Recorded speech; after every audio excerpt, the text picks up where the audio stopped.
காத்மண்டு ரொம்ப இன்ட்ரெஸ்டிங் ட்ராவலாக இருந்தது எங்களுக்கு. செகண்ட் டே நாங்கள் வந்து காத்மண்டு தர்பார் ஸ்கொயர் முடிச்சுட்டு அங்கேருந்து பௌத்த ஸ்தூபா அப்படிங்கிற இடத்துக்கு போனோம். அது நேபாளிலேயே உலகத்துலேயே ஒரு பெரிய ஸ்பிரிக்கல் ஸ்தூபா அப்படின்னு சொல்லலாம். அதுக்கு இன்னொரு பேர் என்னென்னா கஸ்தி சைத்யா ஆர் காசா சைத்யா ஸ்தூபா அப்படின்னு பேரா காத்மண்டில். அதுக்கு காரணமும் இருக்குது. அதுக்கு பேர் வந்து பௌத்தநாத் அப்படின்னு சொல்லிட்டு புத்தர்கள்லாம் வழிபடுறாங்க. மேலே நீங்கள் பார்க்குற தர்பார் ஸ்கொயரில் இருந்த காட் ஆஃப் ஜஸ்டிஸ் அது, அதாவது எல்லாருக்கும் நியாயம் வழங்குவதற்கான தேவதை. அதை முடிச்சுட்டு இந்த பௌத்தநாத் இந்த இதுக்கு போனோம். இது ரொம்ப இன்ட்ரெஸ்டிங்காக இருந்தது. இதில் என்னன்னாக்க ஒரு பெரிய ஒரு ரவுண்டு, அது ஃபுல்லாக சுற்றி வரத்துக்கே ஒரு 10 minutes ஆகுது. இது வந்து ஒரு வேர்ல்டு ஹெரிட்டேஜ் சைட். இல்லை கசப்பா புத்தா அப்படிங்கிறவரோட அந்த இதெல்லாம் இருக்குது, நம்ம பல் எலும்பு அதெல்லாம் சொல்லுவோம் இல்லையா, அந்த மாதிரி அவருடைய ரிமைன்ஸ் எல்லாம் இந்த இடத்துல இருக்குது. இது என்னென்னா பழைய திபெத்துலேருந்து காத்மாண்டு வேலிக்கு வர அந்த ரூட்டில் இருக்குது. இந்த திபெத்தில் ஒரு பெரிய புரட்சி அதெல்லாம் நடந்தபோது அங்கேருந்து நிறைய பேர் அகதிகளாக தப்பிச்சு இந்த வழியாக வந்து இந்த ஸ்தூப்பாவை சுற்றி இருக்கிற இடத்துலலாம் அவர்கள் கிராமங்கள் அமைத்து அந்த இடத்துல தங்கியிருந்தார்களாம். இப்போவும் அவர்களுடைய வந்து வம்சாவளிகள் எல்லாரும் அந்த இடத்துல இருக்காங்க. இங்கே திபெத்தியன் வியாபாரிகள், அது தவிர ரெஃப்யூஜிஸ், அவங்க எல்லோரும் இந்த இடத்துல தங்கி அந்த புத்தருக்கு அந்த இடத்துல வழிபாடு நடத்தினதாக அந்த இருக்கிற கல்வெட்டு சொல்கிறது. இதை நிறையா இந்த மாதிரி திபெத்தியன்லேருந்து அந்த அகதிகள் வந்ததால் இங்கே ஒரு 50 கோம்பாஸ்னால் புத்திஸ்ட் மொனாஸ்ட்ரிஸ், அதெல்லாம் இந்த பௌத்த இதை சுற்றி இந்த ஸ்தூப்பாவை சுற்றி இருக்குது. 1979க்கு அப்புறமா தான் இந்த பௌத்த ஸ்தூப்பா யுனெஸ்கோ வேர்ல்டு ஹெரிட்டேஜ் சைட் ஆச்சு.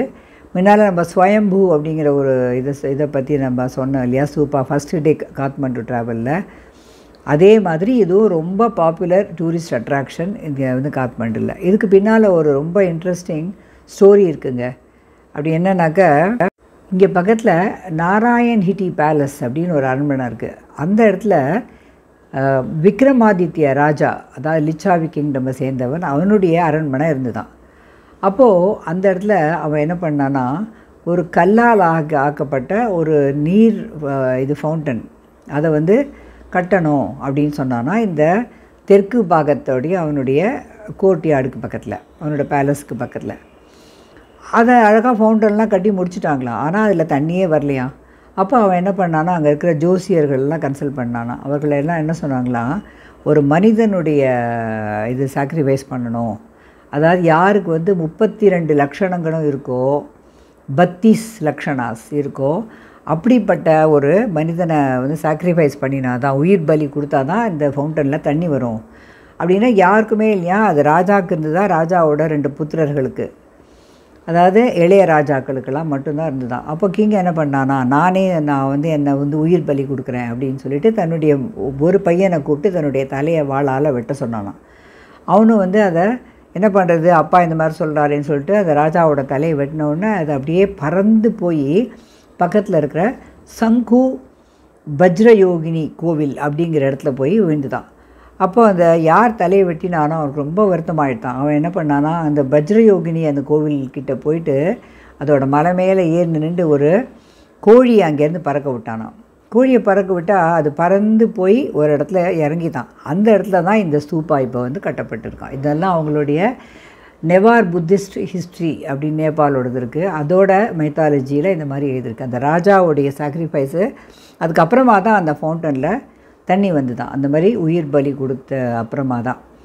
ஸோ எந்த இடத்துல அந்த கோழி போய் இறங்கித்தோ அந்த இடத்துல அந்த ஸ்தூப்பா வந்து கட்டப்பட்டதான். அதுக்கப்புறமா அவர்களுக்கு அந்த வறட்சியெல்லாம் போய் தண்ணி வந்து தான் அந்த இடத்துல தான் ஜனங்கள் தண்ணியை வந்து பிடிச்சின்னு போனாங்களாம். அந்த கஸ்தி அப்படின்னா என்னவா, நேபாளில் கஸ் அப்படின்னாக்க டியூன்னு அர்த்தம், டீ அப்படின்னாக்கா ட்ராப்ஸ்ன்னு அர்த்தம், டியூ ஆஃப் ட்ராப்ஸ். அங்கே நிறையா புறாக்களுக்கு நிறையா பேர் ஃபீட் பண்ணிட்டு இருந்தாங்க, பெல்லெல்லாம் அடிச்சுட்டு இருந்தாங்க. நாங்கள் போகிற வழியில், அந்த ஸ்தூப்பாவுக்கு போகிற வழி இதெல்லாம் போகிற வழியில் நிறையா கடத்தெருக்கள் இருந்தது. அங்கே விதவிதமான பெயிண்டிங்ஸ் எல்லாம் வந்து விற்கப்பட்டிருந்தது. நிறையா அங்கே பெயிண்டிங்ஸ் விற்கிற கடை இருந்தது. இதான் அந்த கஸ்தி அப்படிங்கிற இடத்துல இருக்கிற தண்ணியை எல்லோரும் அது ஒரு புனிதமான தண்ணியாக அதை எடுத்து குடிக்கிறார்கள். அதை வந்து வீட்டுக்கும் எடுத்துகிட்டு போகிறாங்க. இதெல்லாம் அந்த ஸ்தூப்பாவுக்கு அருகில் இருக்கிறது, அந்த சைடில் இருக்குது. இது வந்து புத்தர்களும் வழிபடுறாங்க, ஹிந்துக்களும் இந்த இடத்துல வழிபடுறாங்க. இதுக்கு பேர் பௌத்த ஸ்தூபா. இதுக்கு பின்னால் இன்னொரு கதையும் இருக்குது. அதாவது காசியப்பா புத்தா அப்படிங்கிறவர் இறந்து போன உடனே ஒரு வயசான பெண் என்ன பண்ணுறான்னா, அவள் வந்து இந்த கோழி அதெல்லாம் வந்து வளர்க்குறவ, ஆடு மாடுலாம் வளர்க்குறவ.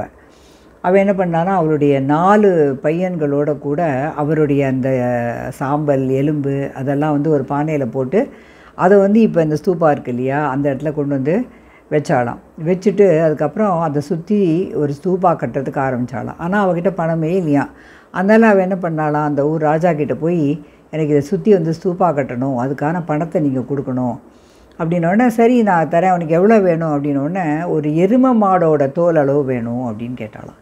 அவன் நினச்சானா எருமை மாடோட தோல்னால் எவ்வளோ பெருசாக இருந்துட போகிறது, ஓகே தரேன் அப்படின்ட்டானா. ஆனால் அவள் ஸ்மார்ட்டாக என்ன பண்ணினாலாம், ஒரு எருமை மாடோட தோலை ஸ்ட்ரிப்பாக கட் பண்ணி அது எல்லாத்தையும் ஒரு பெரிய கயிறு மாதிரி ஜாயின் பண்ணி, அது எவ்வளோ சுற்றளவு வருதோ அந்த அளவுக்கு எனக்கு இடம் வேணும். அது ரொம்ப பெரிய ஏரியாவாகிட்டான் அது. அந்த இடம் வேணும்னு கேட்டோடனே ராஜா வந்து இவ்வளோ ரொம்ப ஸ்மார்ட்டாக இருக்கான்னு சொல்லிட்டு அவளுக்கு அதுக்கேற்ற மாதிரியே அவளுக்கு பணம் கொடுத்து அவளை கட்டுறதுக்கு வந்து அனுமதி கொடுத்தானோ. அதான் ரொம்ப பெருசாக இருக்குது அந்த ஸ்தூபா, நம்ம சுற்றி வரத்துக்கே நிறைய டைம் ஆகுது. அப்போது அங்கே இருக்கிற அது பார்த்தா ரொம்ப அழகாக வந்து வந்து கன்ஸ்ட்ரக்ஷன் ஆகிட்டு இருக்கிறத பார்த்த உடனே அங்கே இருக்கிற பணக்காரர்களுக்கெல்லாம் ஒரே பொறாமையாயிட்டான். அவங்க என்ன நினச்சாங்களாம், ஒரு ஏழை பெண்மணி இவ்வளோ பெரிய ஸ்தூபா கட்டுறான்னா அது நம்மளுக்கெல்லாம் அவமானம் அப்படின்னு சொல்லிட்டு ராஜா கிட்டே போய், இந்த வேலையை நீங்கள் நிறுத்துங்க ராஜா, நாங்கள் எடுத்து கட்டுறோம், அவள் என்ன கட்டுறது அப்படின்னோடனே ராஜா சொல்லிட்டானா, நான் எப்பவுமே கொடுத்த வார்த்தையை மீற மாட்டேன், என்னுடைய வாயிலேருந்து புறப்பட்ட வார்த்தைகளை நான் திரும்பி எடுத்துக்க மாட்டேன்.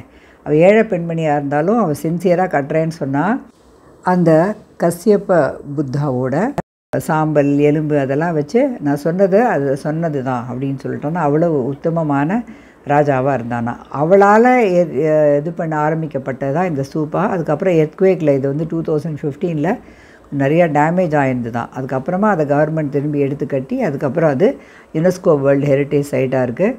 இதை ஹிந்துக்களும் வணங்குறாங்க, இந்த புத்திஸ்ட்டும் வணங்குறாங்க. இதெல்லாம் போகிற வழியில் இருந்த கடைகள், அந்த ஊரோட டைல்ஸ் எல்லாம் பாருங்களேன் எவ்வளோ வித்தியாசமாக இருக்குது. ரோட்டில் இருக்கிற டைல்ஸ் எல்லாம் நம்ம ஊர் மாதிரி இந்த தார் போட்ட ரோடுகள் இல்லை. அங்கெல்லாம் இந்த இடத்துலலாம் இந்த ஆர்கியாலஜிக்கல் சைட்லலாம் பார்த்தா இந்த மாதிரி ஒரு அழகாக டிசைனில் செங்கலில் இது பண்ணி புதைச்சி கட்டியிருக்காங்க. நிறையா ஹேண்டிகிராஃப்ட் கடை இருக்குது, நிறையா வெங்கலத்தால் பண்ணப்பட்ட புத்தர் சிலை, இன்னும் என்னென்னமோ ஆர்டிஃபேக்ட்ஸ் எல்லாம் நிறையாவே கிடைக்கிறது. எல்லாம் அவங்க கொஞ்சம் விலை அதிகமாக சொல்கிறாங்க. ஏன்னா நேபாளோட மெயின் இன்கம்மே வந்து டூரிசம் தான். டூரிசமில் வர்றது, அது தவிர இவங்க இந்த மாதிரி சாமான்லாம் விற்கிறது தான். அதனால் people don't mind buying them to encourage them. அது பண்ணுறதுக்காக இதெல்லாம் அந்த புத்த ஸ்தூப்பாவை சுற்றி வர வழி. அங்கே மேலே பார்த்தோன்னா அந்த இன்னொரு இது ஸ்தூப்பா நம்ம பார்த்தோம் இல்லையா முதல் நாள், அதில் இருந்த மாதிரியே புத்தரோட கண்கள் ரொம்ப அழகாக மேலேருந்து நம்மளையே பார்த்துட்டு இருக்கிற மாதிரி இருக்குது. 4 பக்கத்தில் இருந்தும் அதை சுற்றி வரத்துக்கு ஒரு பெரிய சுவர், அதான் அந்த எருமை மாட்டோட தோலை ஸ்டிப்பாக பண்ணி ஒரு கயிறு மாதிரி வச்சு அதை வச்சு அளந்தான்னு சொன்னோம் இல்லையா, அந்த அளவுக்கு பெரிய சுற்றளவுக்கு அதை சுற்றி நம்ம வந்து வர முடியாது. அதுக்குள்ளே ஆனால் நம்மலாம் போகிறதுக்கு அவங்க அனுமதிக்கலை. அன்றைக்கி வந்து கதவெல்லாம் மூடி தான் இருந்தது. மேபி நாங்கள் போன டைம் வந்து மத்தியானமாக இருந்ததாலேயும் என்னமோ தெரியல. அந்த இடத்த சுற்றி இருக்கிற இடத்துல நிறைய திபெத்தியன்காரங்க அகதிகளாக வந்தவங்க அந்த இடத்துலையே கிராமங்கள் அமைச்சு தங்கிட்டு இருக்காங்க. ஒரு பெரிய திபெத்தியன் ராஜா, அவர் பேர் ட்ரிசாங் டெட்சன் தான். அவரும் இந்த புத்த ஸ்தூபா கட்டுறதுக்கு உதவி புரிஞ்சதாக அங்கே இருக்கிற ரெக்கார்டில் இருக்குது. அந்த காலத்தில் ஒரு நேபாள் இளவரசன் வந்து திபெத்தியன் ஒரு இளவரசியை கல்யாணம் பண்ணினானா.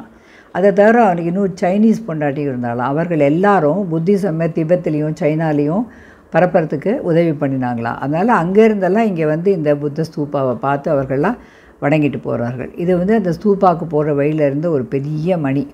இந்த ஸ்தூபா பார்க்குறதுக்கு முன்னால் அதாவது ஒரு சின்ன சந்து மாதிரி உள்ளே போகிறது, அதுக்கும் டிக்கெட் இருக்குது. 400 நேபாளி அந்த ருபீஸ் நம்மளுக்கு இந்தியன்ஸுக்கு. ஏன்னா சார்க் மெம்பரில் நம்ம ஒருத்தராக இருக்கிறதால. அந்த வீடெல்லாம் பாருங்கள் எவ்வளோ ஆர்டிஸ்டிக்காக இருக்குது. அந்த ஜன்னல் இதெல்லாம் ஒரு பெரிய மணி, அதை எல்லோரும் அடிச்சுட்டு போகிறாங்க. அங்கே உட்காந்து இளைப்பாடுறதுக்கும் இது இருக்குது. அந்த சைடு இந்த ஃப்ளோர் எல்லாமே இந்த மாதிரி தான் இருக்குது. இது வந்து இங்கே பார்த்து பெல் வந்து ப்ரேயர் வீல்ஸ் அப்படின்னு சொல்ல போடுறது பௌத்தநாத்தில். அதாவது போகிறவங்களெல்லாம் இந்த சக்கரம் மாதிரி இருக்கிறத கையால் சுழற்றி விட்டுட்டு போகிறாங்க. அது சுழட்டும் போது ஒரு கலன்னு ஒரு சவுண்டு வருது. அது எல்லாருமே சுற்றி விட்டுட்டு தான் அந்த சைடு போகிறாங்க. அது அவங்களுடைய, அதாவது நம்ம கோவிலில் பெல் அடிக்கிற மாதிரி இது வந்து அவங்க கையால் சுற்றி விட்டு போகிறாங்க. இதெல்லாம் ப்ரேயர் வீல்ஸ் ஆஃப் பௌத்தநாத். இதெல்லாம் அந்த கடையில் விற்று அழகழகான வெண்கல சிலைகள் புத்தரோடது. புத்தரே பலவிதமான போஸில்.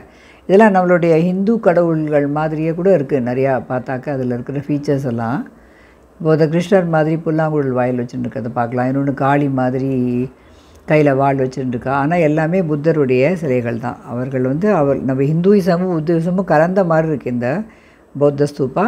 நல்லா பார்க்க தகுந்த இடம். இதெல்லாம் அங்கே இருக்கிற கடைகளில் விற்ற பெயிண்டிங்ஸ், ரொம்ப மைன்யூட் பியூட்டிஃபுல் பெயிண்டிங்ஸ்லாம் இருக்குது. பட் விலை கொஞ்சம் அதிகமாக இருக்குது. பட் யாருக்கெல்லாம் பெயிண்டிங் ரொம்ப விருப்பமோ அவர்கள்லாம் வீட்டில் வாங்கின்னு ஷோ பீஸாக நிச்சயமாக மாட்டிக்கலாம். அதுக்கெலாம் இட்ஸ் ஒர்த் ஆஃப் இட். இது தரையோட ஷேப்பை மாத்திரம் உங்களுக்காக ஒரு ஃபோட்டோ எடுத்து காமிச்சிருக்கேன். எந்த மாதிரி பேட்டர்னில் அவங்க ரோடை லே பண்ணியிருக்காங்கன்னு. இது சிங்கிங் பவுல் ஹவுஸ்னு ஒன்று இருந்தது. அதாவது எல்லா கடையிலையும் இந்த பவுல் ஒன்று கிடைக்கிறது. அதை சுற்றி மேலே இருக்கிற விளிம்பு வழியாக அவர்கள் ஒரு சின்ன குச்சியால் இப்படி சுழற்றும் போது ஒரு பியூட்டிஃபுல் சவுண்டு ஒன்று வருது. அதான் அதுக்கு பேர் சிங்கிங் பவுல். கீழே வச்சுருக்காங்க பாருங்கள் கப்பு கப்பாக. அது உள்ள ஒரு குச்சி இருக்குது இல்லையா, அந்த குச்சியை எடுத்து அந்த மேல் விளிம்பில் சுழற்றுறாங்க. அப்படியே சுற்றும்போது அதுலேருந்து ஒரு இனிமையான நாதம் கிளம்புறது.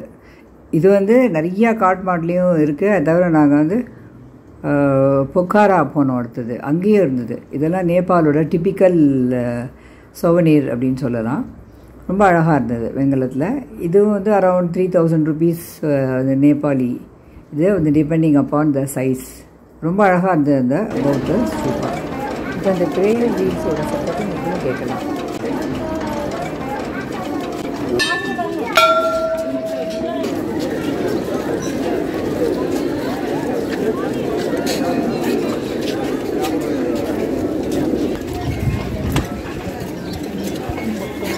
ஸோ இந்த பௌத்த ஸ்தூபாக்கு அப்புறம் நாங்கள் போன இடம் ஜலநாராயணன் டெம்பிள். இதோட எங்களுடைய காத்மண்டுவோட டூர் 2 நாளோடது முடிஞ்சிடுறது. அதுக்கப்புறம் நாங்கள் பொக்காராங்கிற இடத்துக்கு போனோம். இந்த ஜலநாராயணன் டெம்பிள் ரொம்ப விசேஷமானது. அதை பற்றி என்னோட அடுத்த வீடியோவில் பார்க்குறேன். தேங்க்ஸ் ஃபார் வாட்சிங் my video. Enjoy your day.